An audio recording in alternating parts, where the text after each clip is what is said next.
Salut les amis, c'est Baptiste. Alors j'ai fini un livre, j'en ai parlé, j'en ai touché deux mots là, un petit peu dans une des vidéos, je ne me rappelle plus laquelle c'est. Et j'ai fini un livre qui s'appelle Switch, Oser le changement de Chip et Dan Is. C'est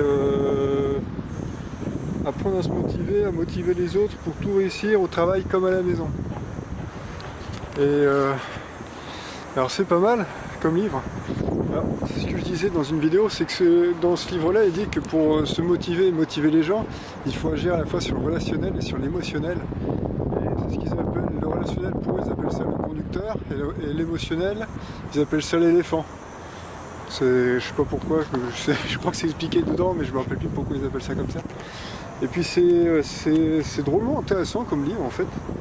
Parce que ça met des mots en fait sur ce que éventuellement peut-être qu'on fait ça un peu tous les jours inconsciemment ou consciemment, mais ça met des mots dessus en fait. Donc c'est relationnel, émotionnel.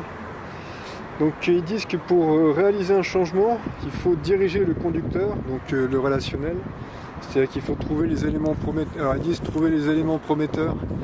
Trouver les éléments prometteurs, c'est par exemple si quelqu'un a bien réussi quelque chose, il faut savoir comment il faut déjà trouver cette personne-là et savoir comment cette personne-là a réussi cette chose-là. Et puis il faut ils disent définir les étapes décisives, indiquer la destination. Ensuite ils disent il faut motiver l'éléphant, donc l'émotionnel. Donc il faut trouver la corde sensible, c'est-à-dire quelle est l'émotion qui va faire que par exemple telle ou telle personne, imaginons que telle ou telle personne je sais pas, a envie par exemple envie de manger je sais pas quoi, de manger un bon plat asiatique, imaginons. Faut savoir qu'est-ce qui fait que cette personne-là a envie de manger un bon plat asiatique, quelle est l'émotion qui joue. En général, c'est parce que d'une, la personne a envie de manger, et puis de deux, parce que je sais pas, peut-être qu'elle aime certains parfums, etc. Bon, vous voyez. Et puis alors ils disent faites paraître le changement plus petit qu'il est, c'est-à-dire que pour pas affoler quelqu'un, par exemple si quelqu'un a envie, imaginons je sais pas, je ne m'y connais pas trop là-dedans, mais imaginons qu'il a envie d'arrêter de fumer. C'est un sujet un peu, ça peut être un petit peu, ça doit pas être évident, on imagine d'arrêter de fumer. Donc. Alors après, ils disent qu'au lieu de dire on va arrêter de fumer du jour au lendemain, il faut arrêter petit à petit, par exemple. Pour pas affoler le cerveau, quoi. Alors, ils disent qu'il faut faire grandir les gens, c'est-à-dire qu'il faut cultiver un sentiment d'identité et inculquer un état d'esprit de développement. Ouais, c'est plein de notions intéressantes. Ils disent ensuite la troisième étape pour amener un changement, donc il y a diriger le conducteur, motiver l'éléphant. Ensuite ils disent qu'il faut tracer le chemin. Ça veut dire, alors ils appellent ça adapter l'environnement. Ensuite créer des habitudes et rassembler le troupeau. Et après, c'est intéressant. Donc tout ça à la fin, on peut s'y récapituler. Exactement, il récapitule en trois pages. Je sais pas si vous avez bien entendu avec le vent là. Et c'est très intéressant. Il y a d'autres notions dans le livre qui sont vraiment intéressantes. Je ne vais pas le développer parce que sinon je vais raconter tout le livre, mais c'est vraiment pas mal. Moi je l'ai lu d'une traite, c'est un des livres là que je lis environ un livre comme ça qui forme. J'en fais environ un toutes les semaines ou un toutes les semaines et demie à peu près.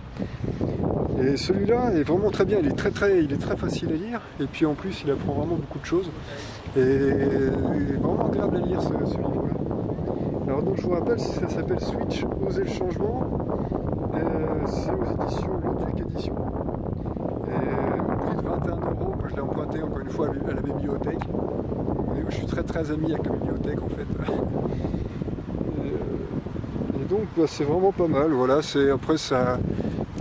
Voilà, encore une fois, ça met des mots sur des idées que l'on fait peut-être tous les jours sans le savoir.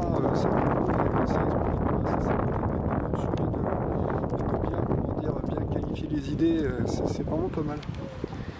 Donc voilà, si j'avais envie d'appliquer ce qui est marqué dans le livre, au niveau relationnel, je vous dirais que ce livre-là, au niveau rationnel,